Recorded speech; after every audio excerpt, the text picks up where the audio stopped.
Assalamualaikum warahmatullahi wabarakatuh dan salam sejahtera. Terima kasih banyak kerana sudi datang untuk menonton video saya pada hari ini.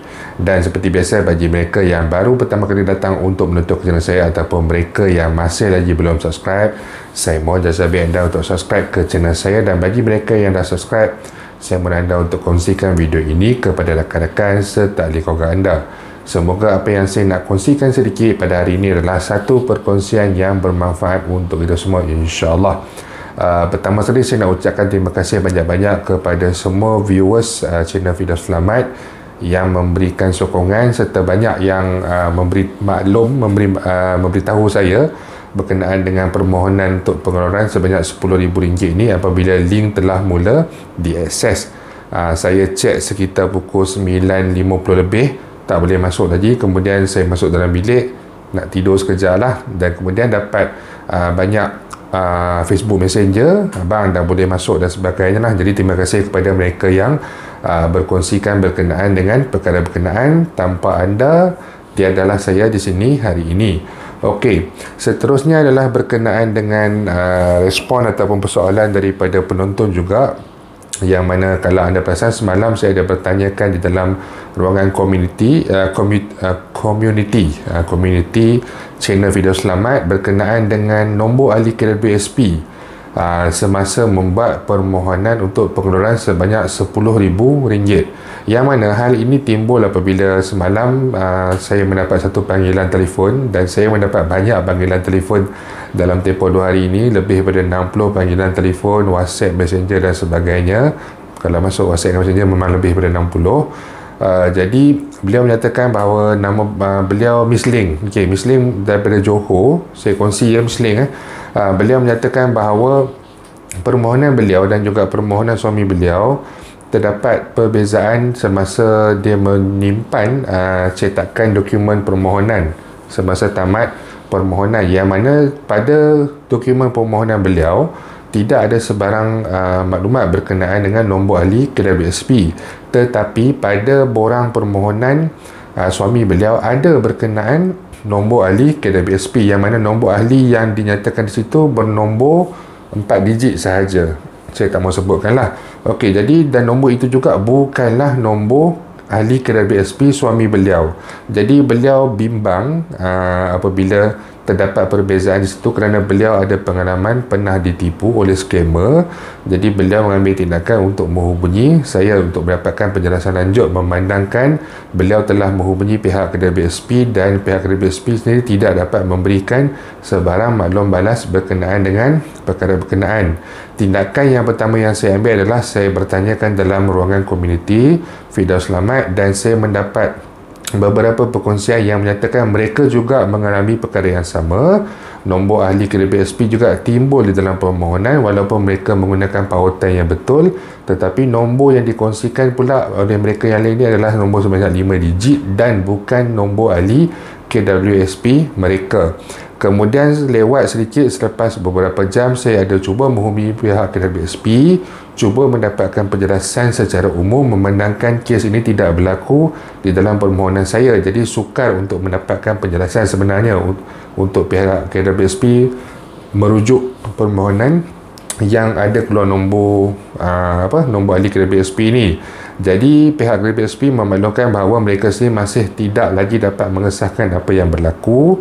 Namun saya dan pihak KWSP bersetuju bahawa permohonan tersebut adalah legit, adalah sah memandangkan kita menggunakan pautan laman web yang betul. Dan yang keduanya adalah bagi mereka yang mungkin berasa ragu-ragu ataupun anda mungkin lihat permohonan anda ada sedikit berbeza dengan permohonan orang lain semasa di bahagian dokumen, apabila kita save dokumen ke dalam simpanan kita, sama ada dalam komputer, dalam handphone dan sebagainya. Jadi kita tengok macam ada perbezaan sedikit dengan orang lain. Jadi saya dan KWSP bersepakat bahawa anda boleh masuk semula ke dalam laman web pengeluaran-khas.kwsp.gov.my dan isikan nombor IC anda untuk cuba membuat permohonan lagi sekali. Tujuan cuba membuat permohonan lagi sekali ini bukan apa, untuk menyemak sama ada permohonan anda yang asal itu adalah permohonan yang sah ataupun tidak. Setakat ini kita tak jumpa lagi sebarang kes yang boleh dikatakan terlibat dengan skema dan sebagainya. Setakat ini nampak semua permohonan itu sah. Jadi kalau anda berasa ragu-ragu, masuk ke dalam laman web pengeluaran khas KWSP, isikan semula nombor IC anda. Jika permohonan anda yang sebelum ini sebenarnya telah pun dihantar dan diterima oleh pihak KWSP, dia akan paparkan satu mesej bahawa pendaftaran di atas ID nombor IC kita tu telah pun dilakukan. Jadi itu bermakna permohonan kita telah pun diterima oleh pihak KWSP, walaupun di dalam borang maklumat permohonan itu terdapat perbezaan dengan orang lain. Contohnya seperti adanya keluar nombor ahli KWSP di dalam borang tersebut.